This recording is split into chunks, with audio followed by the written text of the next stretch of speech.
So if you have a dipstick that's seized on these Ford motors, I've noticed that 5.4, the V8s, they have this issue. This says 6.2. We tried everything to remove the dipstick.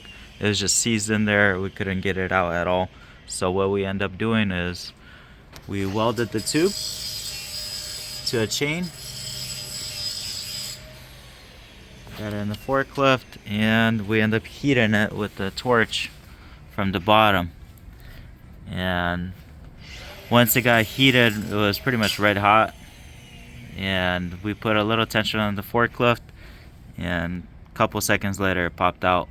So if you have that issue, this is one way we could actually get it out, compared to I've seen people use tappers trying to put bolts through. It's just kind of ridiculous.